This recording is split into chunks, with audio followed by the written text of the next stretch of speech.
4장 3절로 8절까지 보겠습니다. 하십니다.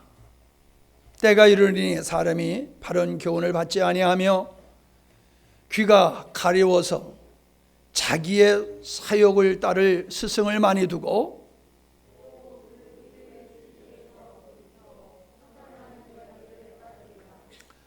그러나 너는 모든 일에 신중하여 고난을 받으며 전도자의 일을 하며 네 직무를 다하라.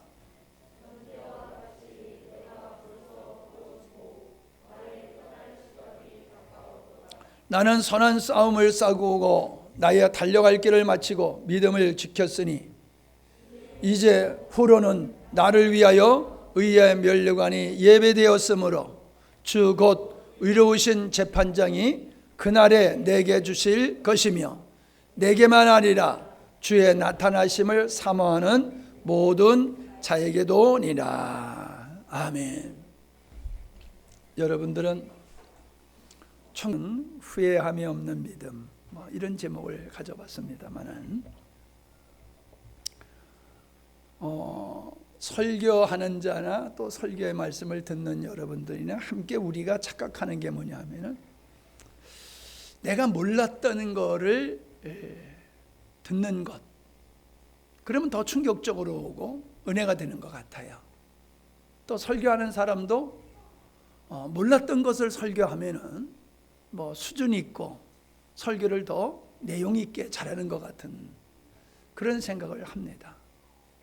틀린 건 아니에요. 틀린 말은 아니에요.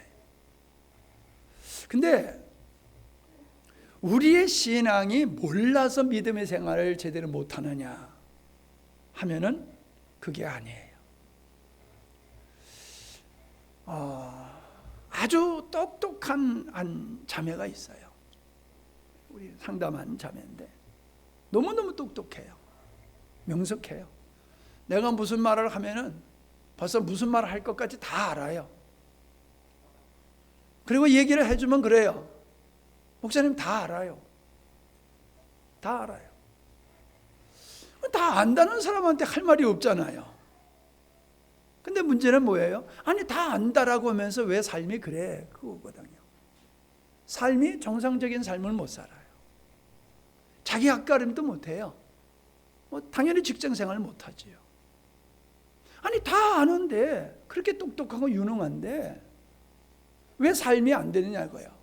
자, 그러고 보면은 우리가 안다는 것도 중요하지만은 안다는 것보다 더 중요한 것이 뭐냐 하면은 그 알미 나에게 어떤 영향력을 미치느냐는 거지요. 내가 아무리 성경 66권을 통째로 다 암송하고 알고 있다 할지라도 우리의 수준이 성경대로 내가 알고 있는 수준만큼 우리의 신앙이 되어지는 것은 아니잖아요. 그러니까 지식의 수준이 믿음의 수준이 아니라 우리의 믿음이 믿음의 수준이 되는 거라는 거예요. 근데 우리는 자꾸 지식의 수준이 믿음의 수준일 것이다 라고 우리는 착각하고 있고요.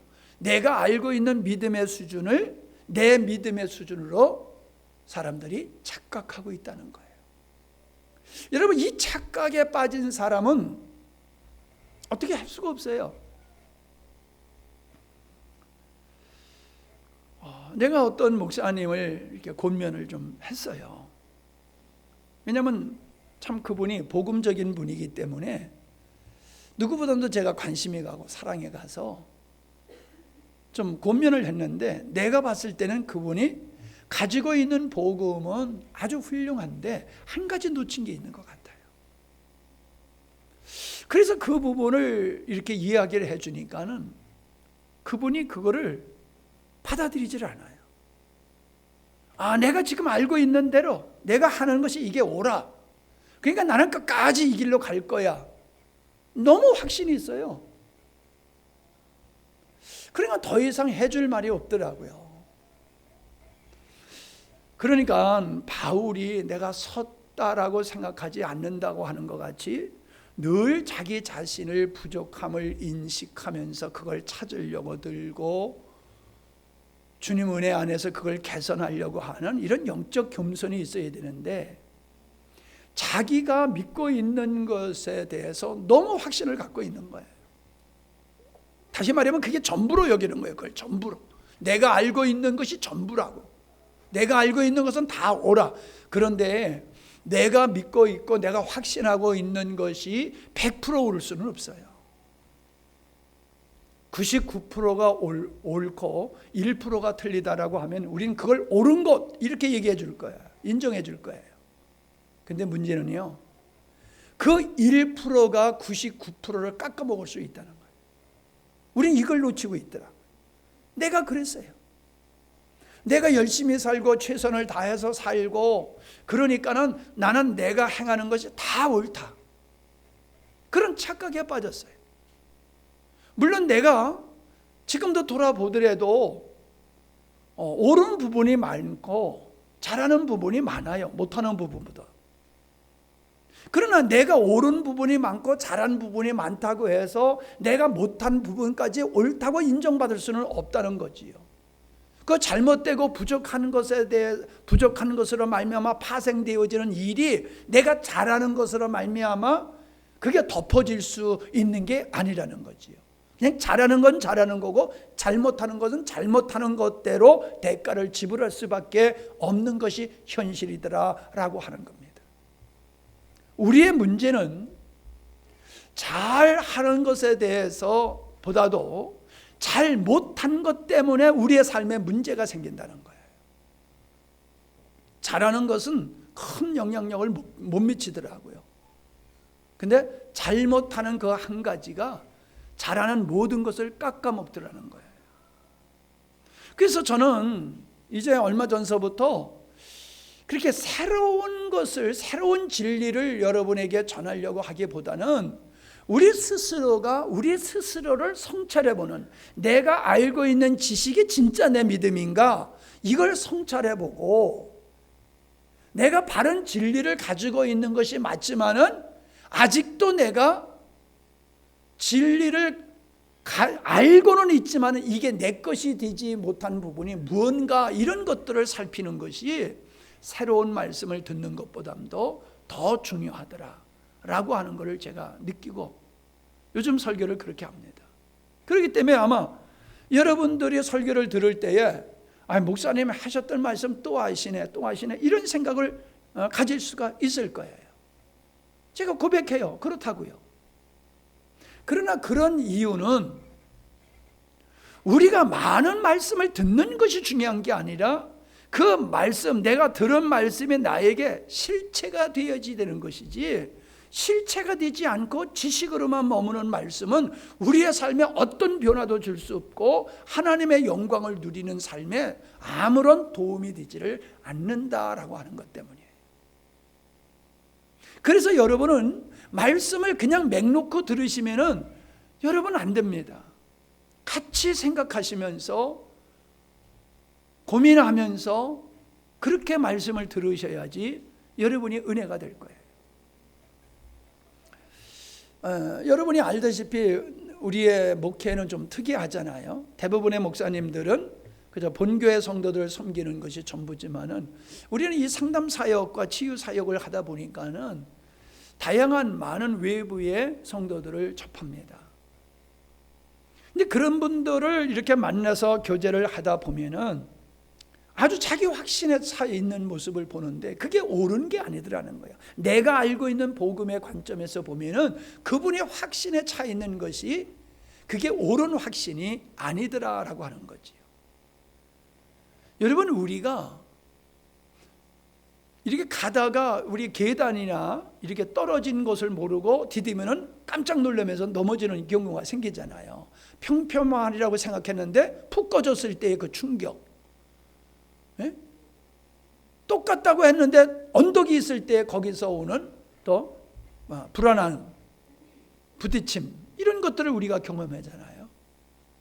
우리가 확신하고 있는데 여기에 문제가 있었고 이게 아니었다라고 했을 때에 그에게 오는 충격적인 삶의 어떠함은 굉장히 큰 겁니다.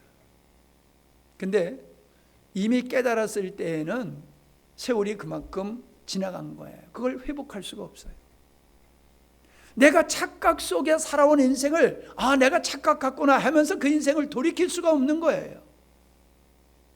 이해가 되시죠? 그러니까 빨리 깨닫는 게 중요한 거예요. 빨리 내가 착각하고 있었구나 라고 하는 걸 깨달을 때 그때서부터 그는 속지 않고 사는 거지요. 더 이상 착각 속에 살지 않게 되지요. 확신은 사람들이 굉장히 중요하게 여깁니다. 구원 받으셨습니까? 예, 구원 받았습니까? 받았습니다. 구원받은 확신이 있습니까? 네, 구원받은 확신이 있습니다. 그런데 자기가 구원받았다라고 하는 그 확신이 자기 생각인지 주님이 인정하는 것인지가 중요하다는 거예요. 내가 믿는 것이 다 주님이 인정하는 믿음이 아니라는 거예요. 내가 확신하는 것이 다 옳은 것이 아니라는 거예요. 근데 사람들은 내가 확신하는 것은 다 옳은 거다라는 착각 속에 살고 있다는 거예요. 내가 내 믿음이 구원받은 믿음이야 라고 확신하면은 그게 그냥 곧 구원받는 믿음으로 착각하고 있어요. 내가 구원받았다고 하는 그 믿음이 착각일 수가 있다는 거예요. 중요한 것은 뭐예요? 그 확신이라고 하는 것이 무엇에 근거한 거냐는 거예요. 무엇에? 내 감정, 내 느낌, 내 기분, 통념적인 사람들이 가지고 있는 어떠한 생각, 그런 것에 근거해서 우리가 확신을 갖는다고 하는 것은 아주 천만 위험스러운 거죠. 위험스러운 거예요. 하나님이 말씀하신 그 말씀에 기준해서 우리가 확신을 갖는 것이 중요하다라고 하는 겁니다. 어떤 장로님과 권사님이 굉장히 큰 교회에 참 중요한 역할을 하셨던 그런 분이에요. 굉장히 아주 뛰어난 능력을 가지신 분이에요. 근데 그분이 모든 걸 다 은퇴하고 노년에 하시는 말씀이 그거예요. 내가 이렇게 하고도 구원받을 수 있을까? 난 너무 충격적이었어요. 아니, 평생을 신앙생활하고 권사여 장로로서 그 교회에서 아주 인정하는 믿음의 사람인데 그분이 고백하기를 내가 이렇게 하고도 구원받을 수 있을까라고 하더란 말이에요. 본인도 인정했고 교회도 인정했던 사람이에요. 그리고 그렇게 존경받았던 사람이에요. 믿음의 대표 주자라고 내세울 만한 사람들이에요. 그런데 그분이 내가 이렇게 해서 구원받을 수 있을까? 왜? 이제 나 돈도 없어. 나이가 먹어서 능력도 없어. 내가 주님을 위해서 하는 일이 별로 없거든. 내가 젊었을 때, 힘 있을 때, 능력 있을 때는 하나님이 원하시는 일을 열심히 했어. 근데 난 지금 아무것도 없고 아무것도 할 일이 없어. 그러니 내가 이거 가지고 주님 앞에 구원받을 수 있을까? 이런 생각을 가지고 있는 거예요. 이 사람은 착각이 어디 있습니까? 자기 행위가 구원의 조건으로 생각하고 있다는 거지. 내가 열심히 교회를 섬기고 선교를 하고 헌금을 하고 봉사를 하고 목사님을 도왔으니까 그러니까 나는 구원받을 수 있어. 구원의 근거가 예수 그리스도의 보혈이라고 하는 것은 지식으로만 있는 거고 그분의 마음속에는 내가 주를 위해서 얼만큼 헌신했는가가 내 마음에 차면은 이 정도 했으니까 구원받을 수 있어. 그게 거기에 확신이 근거가 있는 거였지요. 근데 그게 착각이라는 거예요. 자기 수준으로 이 정도 살면은 구원받을 수 있어. 이게 내가 복음이라는 거예요. 성경적인 게 아니라. 사람들이 생각하는 수준이 성경을 대신할 수 없는 것임에도 그런 의식을 계속 가지고 있었던 거예요. 그러니 이런 사람이 힘 있을 때, 능력 있을 때에 행하면서 그렇지 못한 사람들 보고 어떻게 평가했어요? 아이고, 저래가지고 구원받을 수 있어? 저래가지고 어떻게 구원받아? 이렇게 판단 정죄를 했을 것이다 라고 하는 겁니다. 훌륭했던 목사님들이 은퇴하시고 후회하시는 소리를 제가 간혹 인터넷을 통해서 육성으로 글로 접합니다. 그렇게 한국 교회가 모르지 않는 그런 목회를 하신 분임에도 불구하고 그분들이 자기 목회가 잘못된 목회였어, 우리 후배들은 나와 같이 하지 않았으면 좋겠어라는 고백을 합니다. 그분들의 고백은 그거예요. 교회를 크게 하면은 목회의 성공인 줄로 알았다는 거예요. 나도 백전에서 목회했을 때는 그렇게 생각했어요. 교회가 커지면은 목회 잘하는 것이고 하나님 앞에 인정받으시는 것인 줄로. 목회 초년엔 저도 그렇게 생각했던 사람이에요. 그러니까는 빨리 시골교회를 사역을 마치고 도시에 가서 큰 목회를 해야 되겠다는 생각에 사로잡혀 있었던 거예요. 근데 이게 잘못됐다라고 하는 것을 주님이 깨우쳐 주신 거지.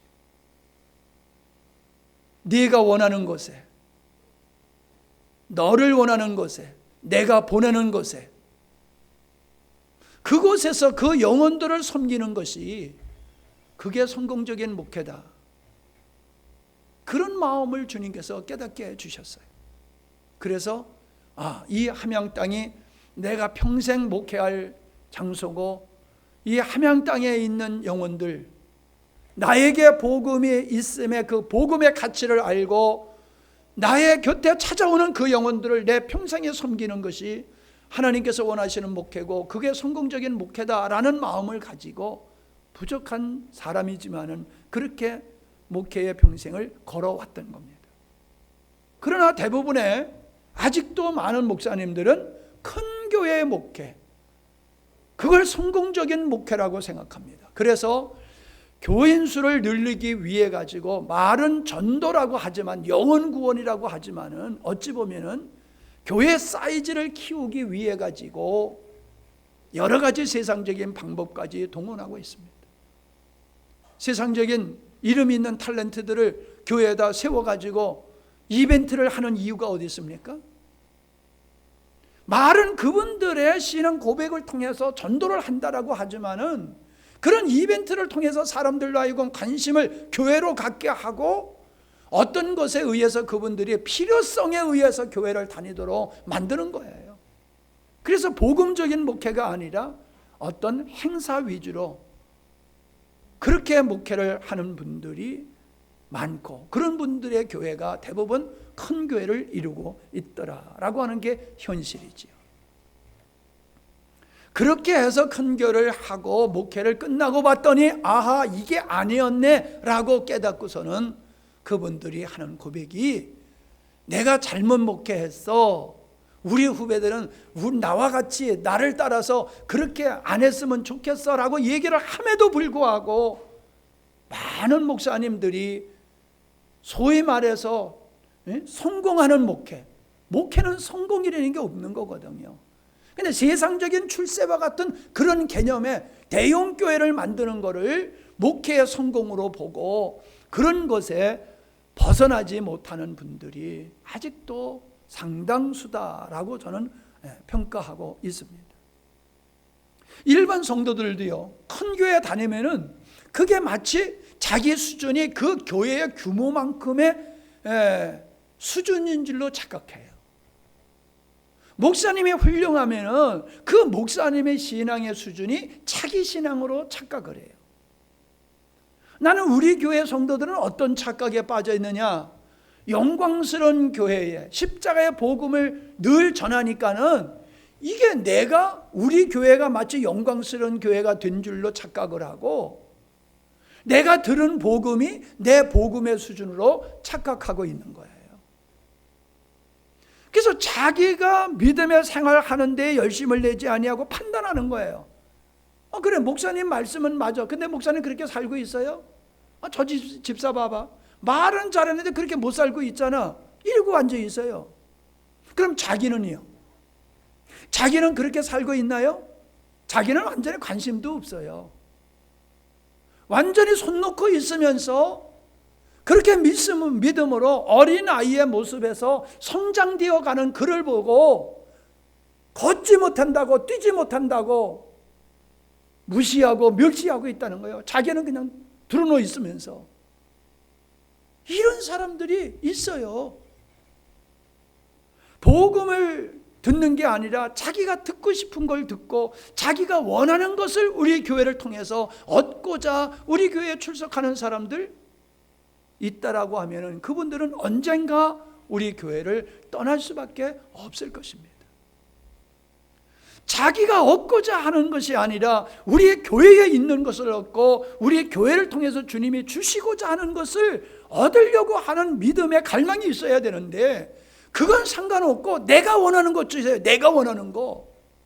그 내가 원하는 것을 주면은 좋은 목사님, 훌륭한 교회, 좋은 교회 그렇게 평가하고, 내가 원하는 걸 주지 아니하면은 실족하는 그런 사람들을 제가 살아오면서 많이 경험해 왔습니다. 우리를 스쳐 지나갔던 수많은 사람들이 내가 봤을 때에 여기서 결코 벗어난 일들이 별로 없더라라고 하는 것입니다.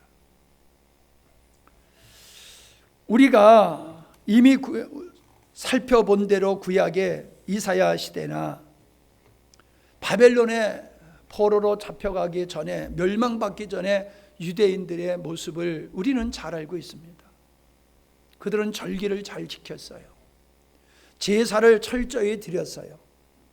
하나님의 제정하신 율법을 그들은 아주 성실하게 지켰어요. 그렇기 때문에 그들은 우리는 하나님 앞에서 올바른 믿음의 생활을 하고 있어라고 생각을 하고 있었던 것이다 라고 하는 거예요. 자기의 출신이 아브라함의 후손이야. 내가 지금 살아가고 있는 나의 삶이 율법을 성실하게 준행하고 있어. 그러니까 나는 하나님 앞에서 바르게 살고 있는 것이야 라고 그들은 확신에 차 있었어요. 그렇게 확신에 차 있는 사람들에게 이사야가 와가지고 그들의 죄를 지적하고 예레미야가 그들의 죄를 지적하니까는요, 저는 뭐야, 우리같이 믿음의 생활을 잘하는 사람 보고 죄인이라고 그래? 그러니까 저거는 사꾼 목자야. 그래서 전설에 의하면 이사야를 톱으로 켜 죽였다고 그러잖아요. 때려 죽인 것도 아니고 톱으로 켜 죽였다고 그러잖아요. 얼마나 증오스러웠으면 산 사람을 토막을 내서 죽였겠어요? 그렇게 자기 의에 확신에 빠져 있었다는 겁니다. 그렇게 남을 죽일 정도로 확신에 차 있었지만은 주님은 그들을 인정하지 않으셨지요. 그들은 절대로 우리는 바벨론의 포로가 되지 않을 거다, 멸망하지 않을 거다. 왜? 우리는 선민이잖아. 우리에게는 율법이 있어. 우리는 그걸 지키고 있어. 우리에게는 하나님의 임재하시는 성막과 법궤가 있어. 그런데 우리가 망해? 하나님이 우리와 함께 하시는데 우리가 망해? 말도 안 돼. 그러니까는 저건 매국노다. 적을 이롭게 하는 자다. 그래서 예레미야를 그렇게 죽이려고 했었잖아요. 그러나 결국은 어떻습니까? 그들은 그렇게 멸망당하고 말았다는 겁니다.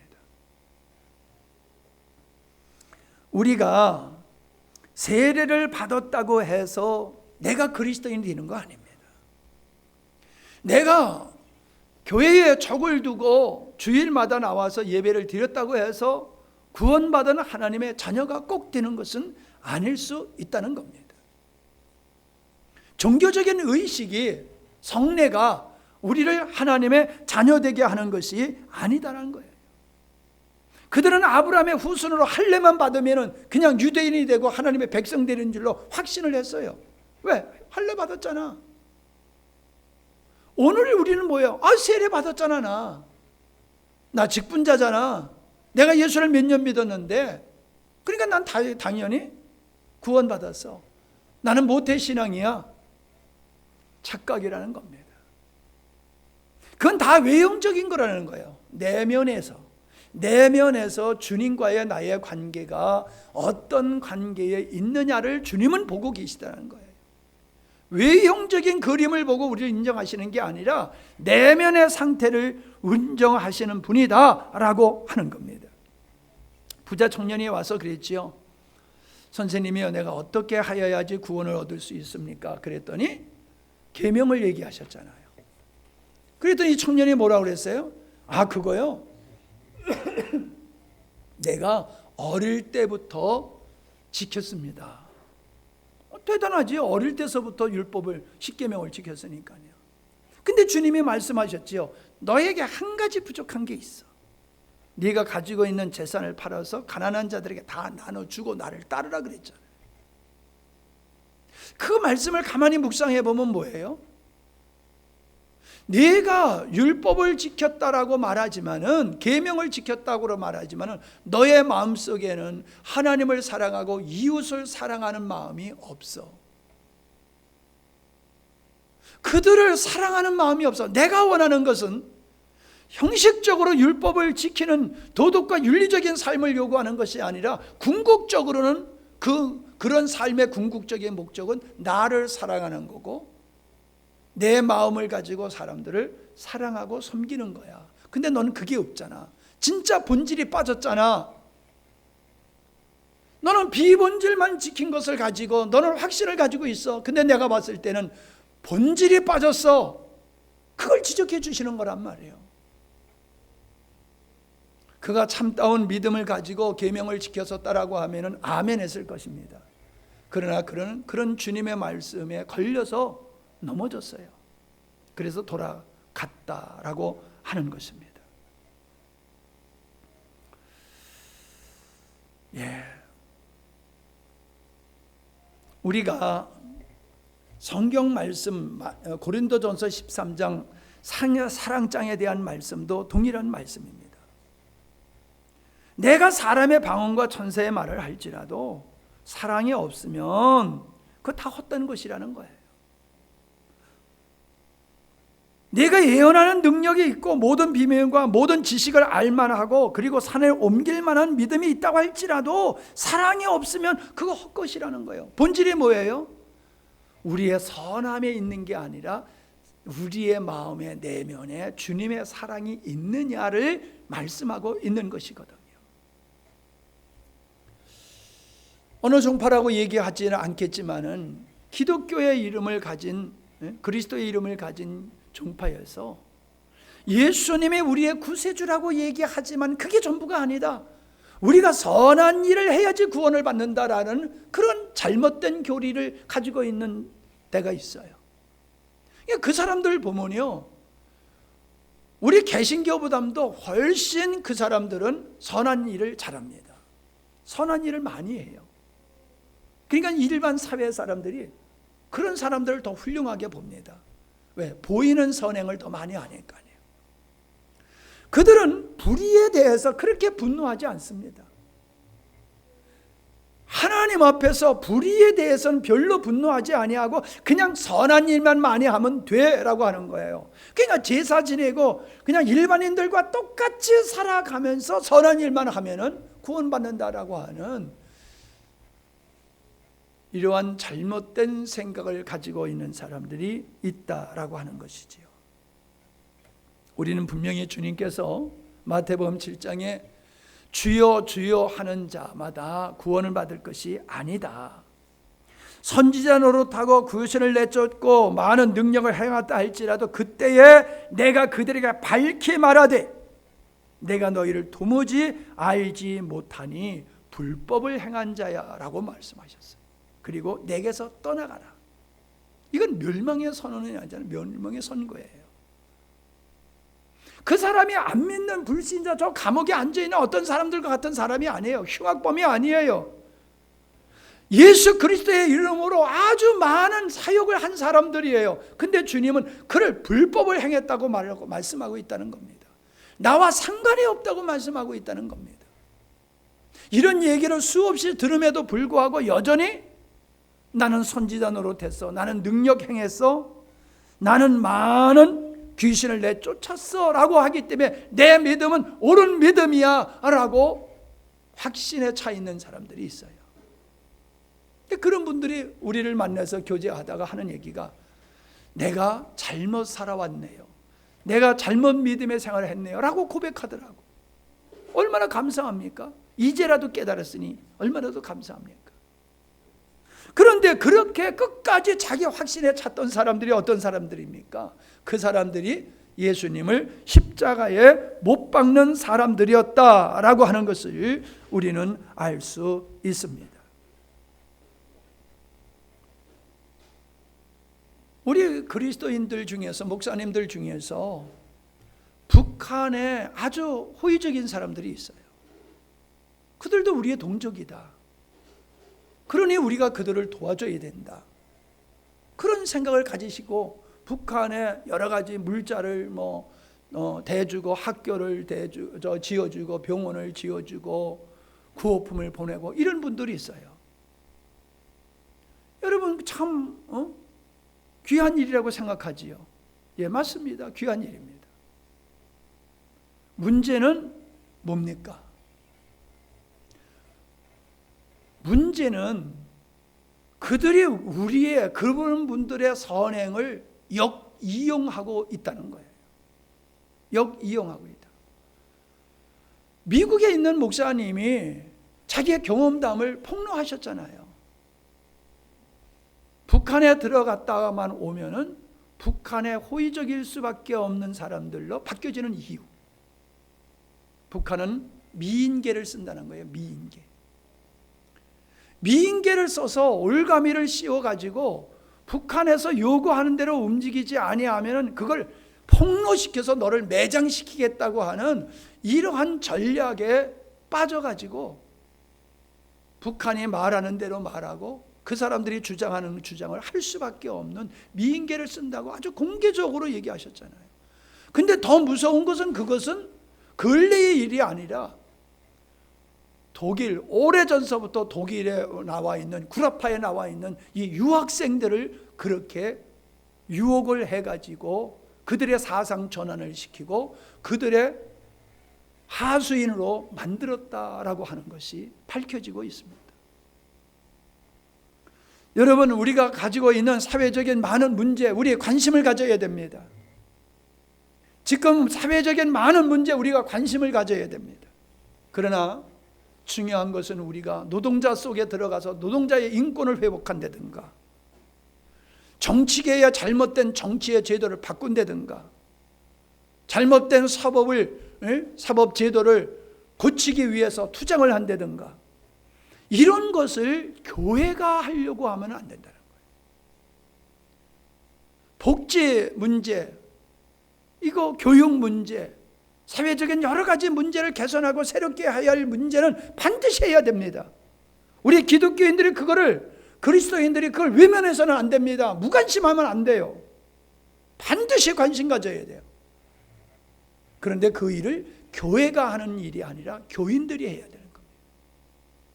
이해가 되십니까?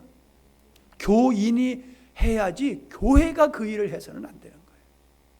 교회가 할 일은 뭐냐? 성도들이 그 일을 할 수 있도록 건강한 믿음의 사람을 만드는 게 교회가 할 일이에요. 주님이 그렇게 하셨어요. 주님은 로마의 잘못된 제도, 노예 제도가 잘못됐으니까 노예 제도 뜯어 건쳐라, 그렇게 말씀하시지도 않고 바울도 그렇게 말씀하시지 않았어요. 종은 주인에게 잘 깎듯이 잘 섬기라고 얘기했고, 주인도 종을 함부로 대하지 말라고 얘기했지, 그 제도가 잘못된 거니까 그 제도를 깨부셔라, 그렇게 말씀하지 않았어요. 중요한 것은 제도가 중요한 게 아니라 그 제도 속에서 그리스도인들이 바르게 살아가는 게 중요한 거예요. 주님의 마음을 가지고 살아가는 게 중요한 거예요. 불의를 타도하기 전에 불의를 용납하지 않고 따라가지 않는 게 먼저 중요한 거예요. 불의를 따라가면서 용납하면서 불의를 외치는 것은 그건 의미가 없는 거지요. 대한민국 교회가 말할 수 없는 지금 박해를 받고 있습니다.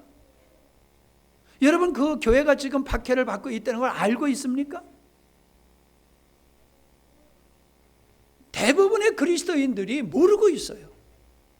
교회가 얼마나 지금 현 정권에게 박해를 받고 있느냐라고 하는 걸 모르고 있어요. 왜요? 관심이 없기 때문에 그런 거예요.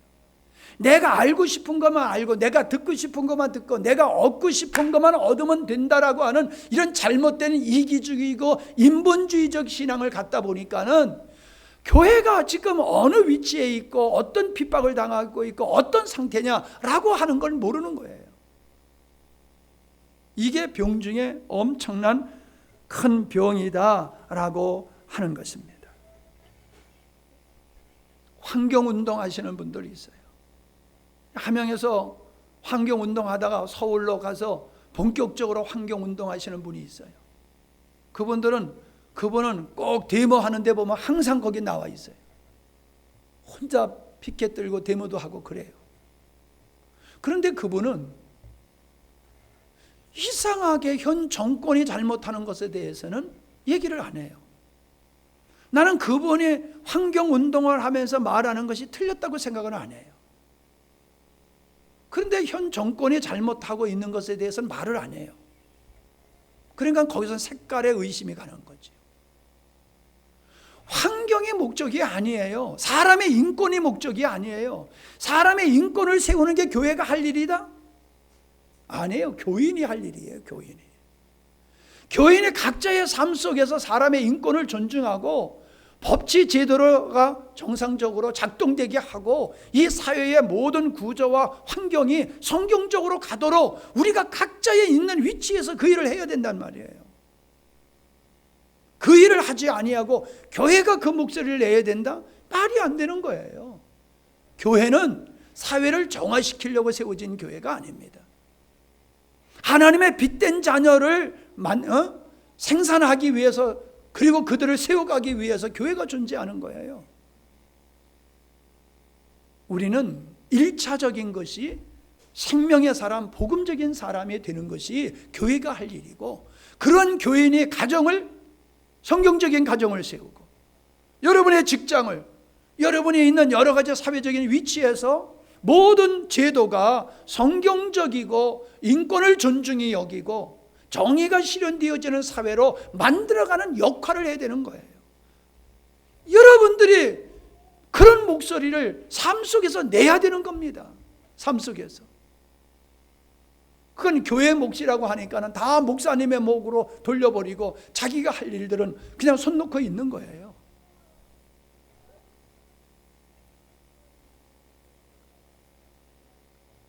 얼마 전에 재정학교에 다니는 분이 왔어요. 재정학교가 뭐냐? 재정의 문이 활짝 열려서 돈을 많이 벌게 해주는 그런 학교가 있어요.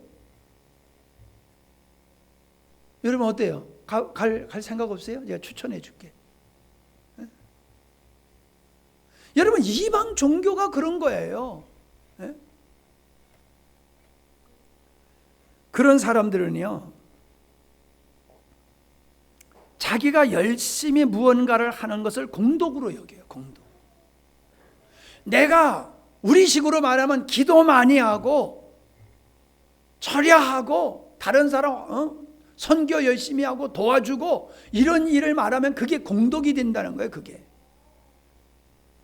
그래서 성도가 헌금을 하는 소리가 땡그렁하고 동전이 떨어지는 소리가 있으면 연옥에 있던 부모님이 천국으로 간다라는 말도 안 되는 이야기를 하고 사람들은 그걸 믿고 그렇게 공덕을 쌓기 위해서 열심히 선행을 하고 헌금을 하는 사람들이 있어요. 그게 가톨릭에만 있는 게 아니라 개신교에도 있다는 거예요. 이런 거 해봐. 이런 거 잘하면 재정의 문이 확 열려. 그래서 지금 어려운 재정 문제가 싹 다 해결될 거야. 그래가지고 사람들이 그렇게 모여드는 거예요. 그래서 어려운데 또 그냥 가서 그냥 헌금을 하고 빚을 내서 헌금을 하고 난리 아닌 난리를 치는 걸 보면서 이게 인간의 어리석음과 탐욕에서 벌어지는 일들이다라고 하는 것을 볼 수 있고, 예수님이 하나님의 우리의 경배의 대상이 아니라 자기의 탐욕과 소원을 성취시켜줄 수단으로 삼고 있는 그리스도인들이 나는 바른 믿음의 생활을 하고 있어, 그렇게 착각하고 있는 거예요. 혹은 내가 뭔가 바른 믿음을 잘 하지 못해서 그런가 보다 하는 그 바른 믿음이 뭐예요? 기도를 덜 해서 그런가 보다, 성경을 안 봐서 그런가 보다, 헌금을 덜 해서 그런가 보다, 봉사를 안 해서 그런가 보다, 예배에 빠져서 그런가 보다. 그래서 그런 일에 더 열심을 내는 거예요. 하나님과 상관없어요. 인격적인 관계는 그냥 그분에게 얻어내기 위해서 뭔가 그분을 감동시키려고 애를 쓰는 신앙이, 그게 건강한 믿음으로 착각하고 있더라는 거예요. 이스라엘 백성들이 기다렸던 메시아는 정치적인 메시아였잖아요. 오늘의 그리스도인들이 예수님을 어떤 메시아로 믿고 있습니까?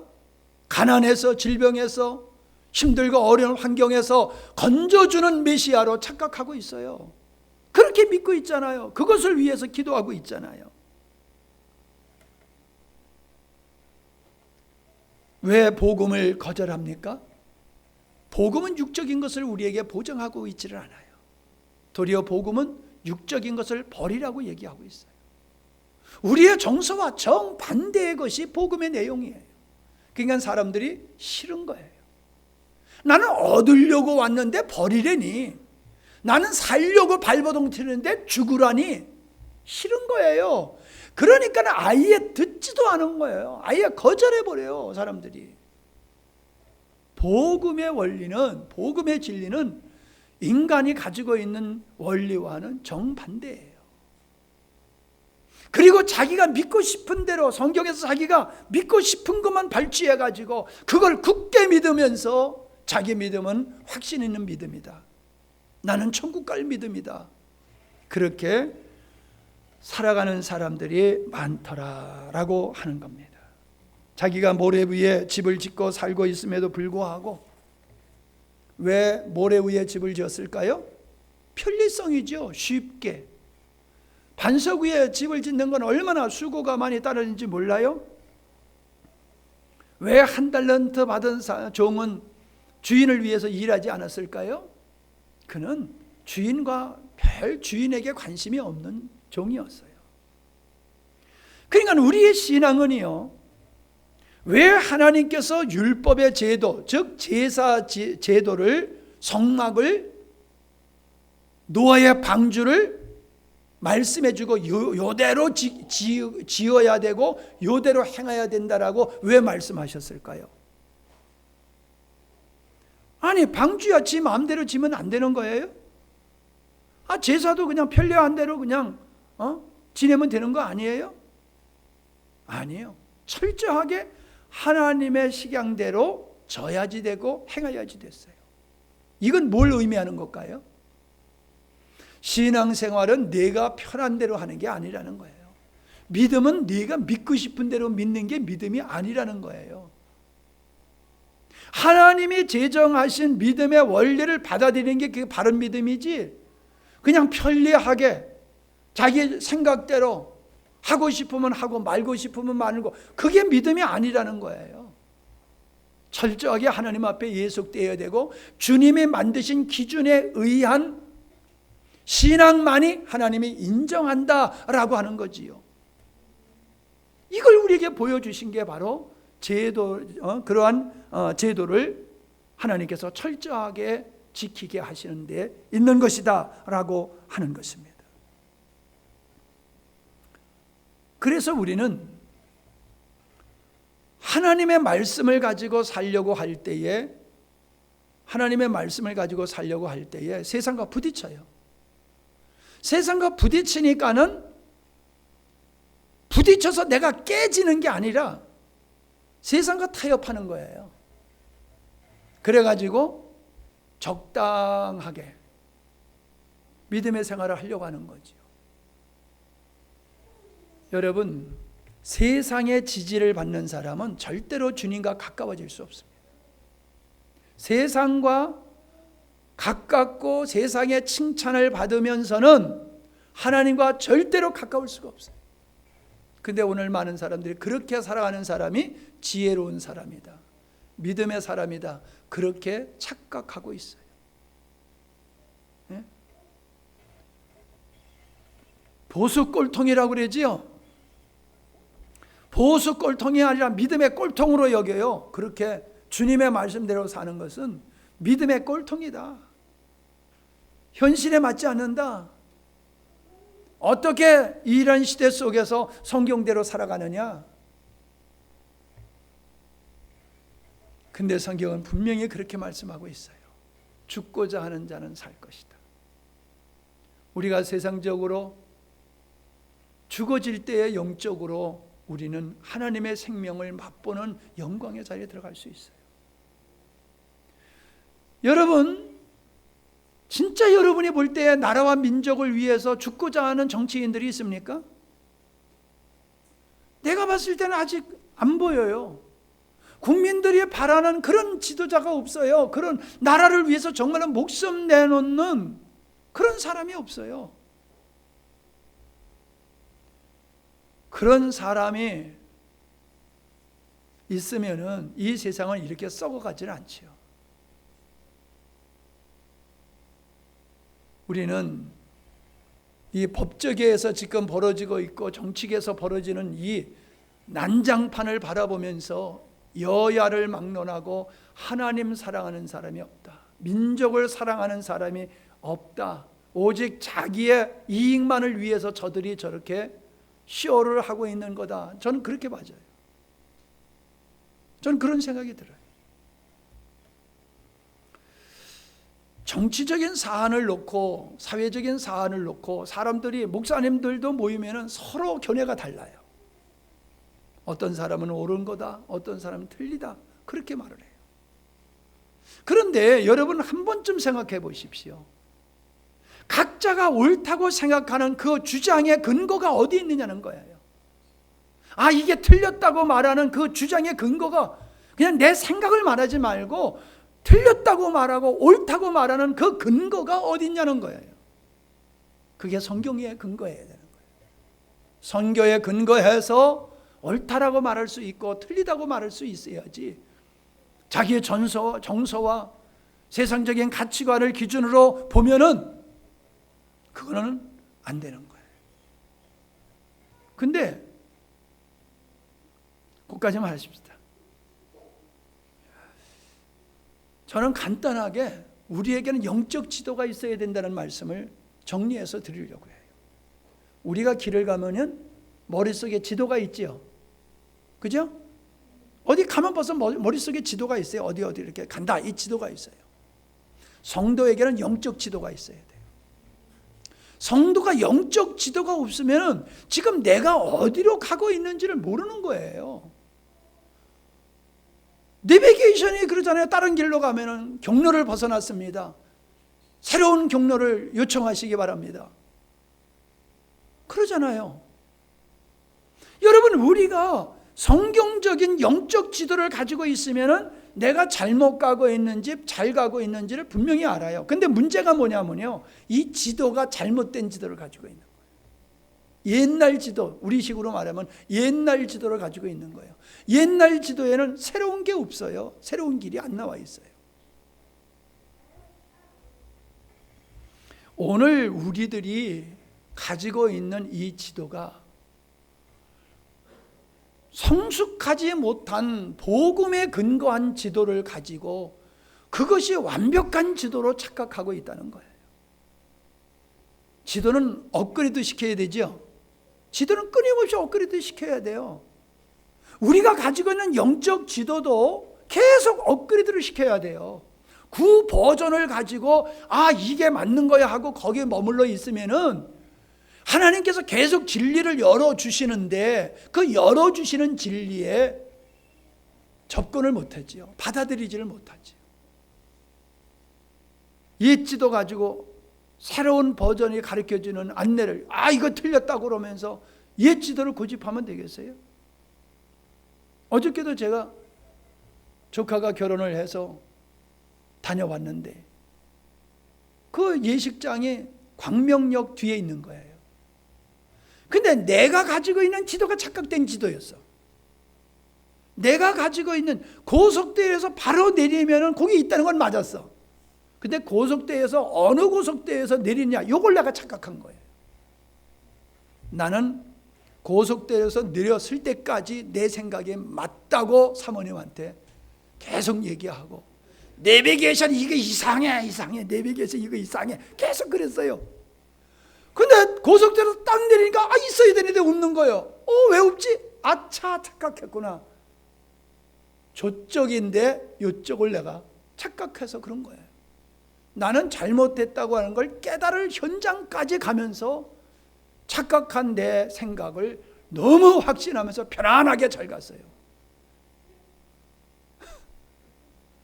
우리가 인생을, 믿음의 생활을 그렇게 하면 안 된다는 거예요. 하나님 앞에 딱 가지고 아이고 내가 착각했구나. 이러면 때는 늦으리요. 그러지 말라고 내가 계속 그렇게 설교를 해도요, 아예 귀를 닫고 안 듣는 사람은 얼마 가지 않아서 그 정체가 드러나요. 내가 계속 그러잖아요. 예배 잘 드리고 있는 사람한테 김 빠지게 그 무슨 설교를 자꾸 그렇게 하십니까? 여러분 그렇게 들으실 수 있을 거예요. 근데 지나가다 보면 나와요, 그런 사람들이. 전혀 내 말씀을 듣지 않았다는, 말씀을 듣지 않았고 복음을 전혀 받아들이지 않았다는 것이 세월이 지나가면 그 멀쩡한 사람에게서 그게 보여요, 나타나요. 그러니까 내가 자꾸 얘기하는 거예요. 그 사람이 어떤 사람인지는 난 몰라. 근데 지나가다 보면 나와. 아이고 그 사람이 이 사람이었네. 전혀 말씀을 안 들었구만. 말씀이 그를 찔러가지고 회개하는 게 아니라 말씀이 싫으니까 도망갔구만. 세월이 지나가면 그게 나와요. 근데 여러분은 아직까지 안 도망가고 있잖아요. 그러니 여러분을 볼 때 내가 얼마나 반갑겠어. 여기서 또 나올지는 모르겠지만, 그러나 그래도 아직까지는 여러분은 오른편에 있는 사람이라고 내가 믿을 수 있잖아요. 그런 사람이 이 자리에서 안 나오기를 바랍니다. 그래서 내가 여러분은 천국까지 같이 가는 사람이라고 얘기를 한 겁니다. 예? 착각하지 마세요. 부모님의 믿음을 내 믿음으로 착각하지 마세요. 신앙의 연절을, 그거를 믿음으로 착각하지 마세요. 지식을 착각하지 말자는 거예요. 자, 그래서 간단하게, 하면서 27분이네. 못 하겠네. 그러면은 뭐 이따 하든지 다음에 하도록 하겠습니다. 지도로 있어야 된다. 여기까지만이에요. 우리에게는 영적 바른 지도가 있어야 된다.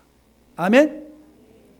이건 누구나가 이게 있어야 돼요. 그게 없으면 방황해야 돼요. 우리 최종화 집사님 고모님이 오셨는데 함양에 와서 1시간을 헤매셨어. 함양에 와서. 지도가 없어가지고 길치래, 완전히 길치시래 그분이. 그 증명이 됐어요. 왜? 함양에 와서 1시간을 헤맸으니까. 틀림없는 그분은 길치인 것이 틀림없어요. 우리가 영적인 지도가 없으면요, 주님 앞에서 1시간을 헤매는 게 아니라 평생을 헤매요. 평생을 그 앞에서 헤매다가 끝나고 말아요. 바른 영적인 지도를 가질 수 있기를 바랍니다. 아멘. 기도합니다. 얼마나 우리가 착각에 속아 살아오고 있는지, 참 그게 얼마나 중요한지를 생각해 보았습니다. 우리가 깨달을 바를 깨달을 수 있도록 하나님, 우리의 눈을 열어 주시옵소서. 우리 안에 바른 영적 지도가 있으므로 인생의 길에서 방황하지 않게 하시고 하나님의 의를 이룰 수 있는 저희들이 될 수 있도록 축복하여 주시옵소서. 예수님의 이름으로 기도하옵나이다. 아멘. 아멘. 아멘. 아멘.